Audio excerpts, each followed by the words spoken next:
हमारे साथ समाजवादी पार्टी के सीनियर नेता और पूर्व सांसद डॉक्टर एस टेशन साहब हैं, उनसे बात करते हैं। डॉक्टर एस टेशन साहब, ये बताइए कि केंद्र सरकार जो है वक्फ एक्ट में संशोधन करने जा रही है, जिसको लेकर के विपक्ष विरोध कर रहा है। आपका क्या मानना है, क्या वक्फ कानून का जो है एक तरह से मतलब संशोधन होना चाहिए वक्फ प्रॉपर्टीज़ की हिफाजत के लिए? क्या लगता है जो सरकार ने संशोधन लाने की कोशिश की है, बिल लाई है सरकार पार्लियामेंट में? देखिए, इस एक्ट से हिफाजत तो नहीं होगी बल्कि और वक्फ की संपत्तियाँ बर्बाद हो जाएंगी। सरकार इस पे अपने कब्ज़े करेगी। वक्फ जिस तरह से पहले होता था कि अगर कोई विवाद है तो वक्फ बोर्ड उसे तय करता था।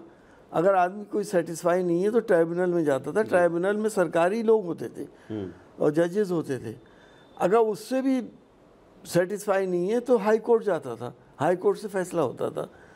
सरकार ने अब क्या किया है कि अब ऐसे तमाम चीज़ों को डीएम लास्ट अथॉरिटी कर दिया।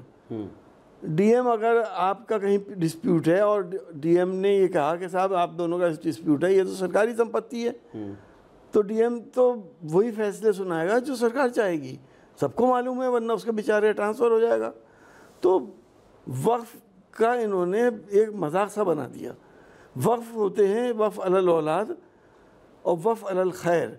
वफ़ अलल औलाद इसलिए होते थे कि संपत्ति लोग अपनी सेव करना चाहते थे, औलाद जो है इसे बर्बाद ना कर दे, बेच ना दे। वफ़ की जायदादें बेची नहीं जाती हैं।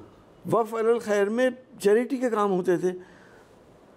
कहीं मस्जिदें बनाई हैं तो कहीं मदरसे बनाए हैं, कहीं स्कूल चल रहे हैं, कहीं और काम हो रहे हैं। वफ़ की संपत्तियों से जो संपत्तियां हैं उनका ऑडिट होता है हर साल। ऑडिट में जो उनका प्रॉफिट होता है उसमें 7 से 9% वक्फ बोर्ड को जाता है। तो अभी जो संशोधन ला रही है सरकार, आपको लगता है कि सरकार जो है वक्फ संपत्तियों पर कब्जा करेगी, तो आपको क्या लगता है कि इस संशोधन से मुसलमानों को कितना नुकसान होगा, वक्फ संपत्तियों को कितना नुकसान होगा? देखिए, बहुत वक्फ की बहुत बड़ी संपत्ति है। 9 लाख एकड़ ज़मीन वक्फ के पास है और 9 लाख कुछ हज़ार संपत्तियां हैं।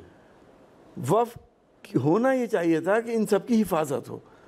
वक्फ की संपत्तियों पे अवैध कब्जे हैं और सिर्फ लोगों ने, माफियाओं ने नहीं करे बल्कि सरकारों ने भी करे हैं।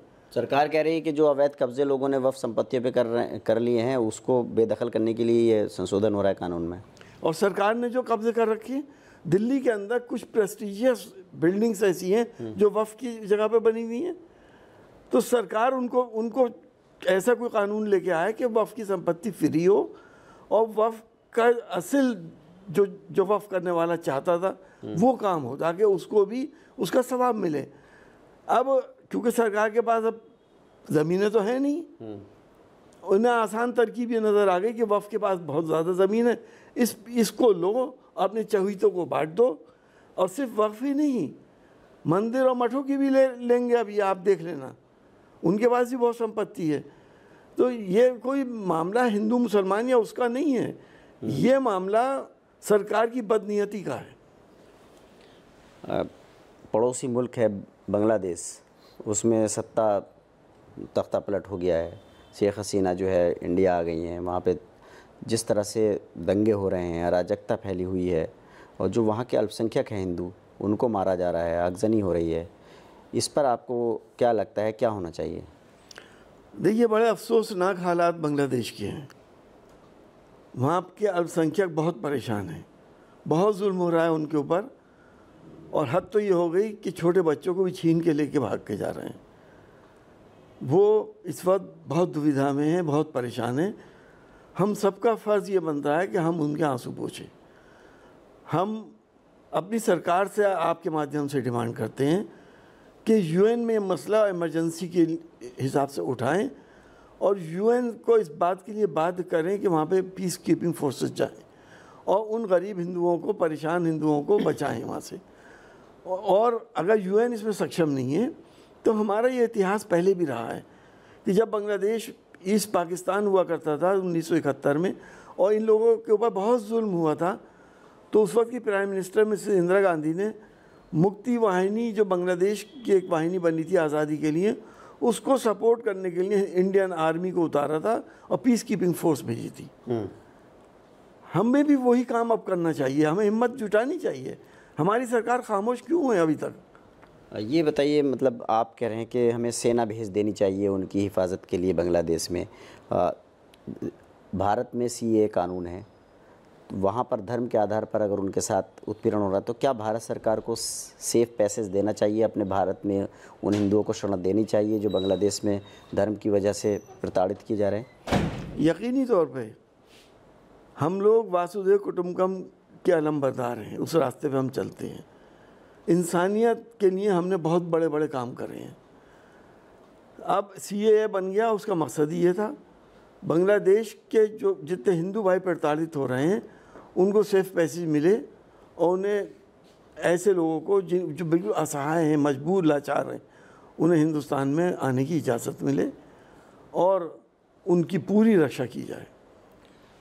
हिजाब विवाद को लेकर के सुप्रीम कोर्ट ने आज बड़ा फैसला दिया है। जो मुंबई में एक कॉलेज में, प्राइवेट कॉलेज में बुर्का पहनकर आने वाली छात्राओं पर रोक लगा दी गई थी, उसे सुप्रीम कोर्ट ने गलत ठहराया है और ये कहा है कि कोई भी लड़की क्या पहनेगी, उसके धार्मिक ड्रेस क्या है, उस पर कोई रोक नहीं लगा सकता। तो हिजाब पे से बैंड सुप्रीम कोर्ट ने हटा लिया है और ये भी है कहा है कि आज़ादी के इतने सालों के बाद इस तरह की चीज़ें हो रही हैं कि कौन क्या पहने क्या ना पहने, इस पे प्राइवेट कॉलेज जो कानून बना रहे हैं वो गलत है, उस रोक को हटा दिया है। क्या कहना चाहेंगे? देखिए, बहुत बड़ा फैसला सुप्रीम कोर्ट ने आज सुनाया है। हम शुक्रगुजार हैं सुप्रीम कोर्ट के, और हम इस फैसले का खैर मकदम करते हैं, स्वागत करते हैं। ये देश अनेकताओं में एकता का देश है, प्यार मोहब्बत का देश है। सब अपने अपने मज़हब के हिसाब से अपने अपने काम करते हैं। आपने पिछली बार देखा था कर्नाटक में क्या हुआ था, और उस वक्त भी हमने ये कहा था कि मजहबी आज़ादी के अंदर कोई हिंड्रेंस पैदा नहीं करी जाए। अगर कोई हिजाब पहन रहा है तो न ज़बरदस्ती किसी का हिजाब उतारा जाए और न ज़बरदस्ती किसी का हिजाब पहनाया जाए। जो बच्ची अब जिस तरह से रहना चाहती है वैसे रहे। क्या लगता है आपको, देश में जिस तरह से हिजाब को लेकर के विवाद होते थे, कॉलेजों में अक्सर रोक दिया जाता था, तो क्या आप सुप्रीम कोर्ट के इस फैसले के बाद आपको लगता है कि अब इस तरह की चीज़ें देखने को नहीं मिलेंगी, इस तरह की रोक टोक नहीं होगी? देखिए, यकीनी तौर पर इसके दो फ़ायदे हैं। जैसा अभी आपने कहा कि हिजाब की वजह से अननेसेसरी टेंशन नहीं होगा, जो जिस तरह से जा रहे हैं उसे जाने दिया जाएगा। दूसरा, हिंदुस्तान की माइनॉरिटीज़ पिछले 10 साल से बहुत परेशान हैं।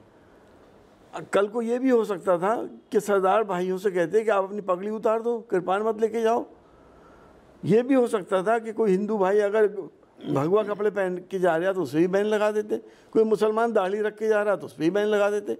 अरे ये तो सबके रहने सहने की आज़ादी है, हर जगह है, और सबको मालूम है किसका मज़हब क्या है। तो सुप्रीम कोर्ट के आज के इस फैसले का आप स्वागत करते हैं, खुशी है आपको? यकीनी तौर पे खुशी भी है, और आगे आने वाले वक्तों के लिए ये एहसास भी है कि अब इन टॉपिक्स के ऊपर लोग सियासत नहीं करेंगे और दिलों को नहीं बांटेंगे। देखिए, समाजवादी पार्टी के नेता का साफ तौर पर कहना है कि वक्फ के जो कानून में अमेंडमेंट करने जा रही है सरकार, वो सीधी सीधी सरकार की नज़र जो है वक्फ संपत्तियों पर है। सरकार वक्फ की संपत्तियों को हड़पना चाहती है। वहीं बांग्लादेश के मामले में उन्होंने कहा कि भारत सरकार को चाहिए कि वहाँ के हिंदुओं की सुरक्षा के लिए सेना को भेजे, या फिर वहाँ जो धर्म के आधार पर अल्पसंख्यक प्रताड़ित किए जा रहे हैं उनको अपने देश में आने के लिए सेफ पैसेज मिलना चाहिए। Ubaidur Rahman, ABP news network, Moradabad. For exclusive and insightful videos, subscribe to our new channel ABP Live Premium.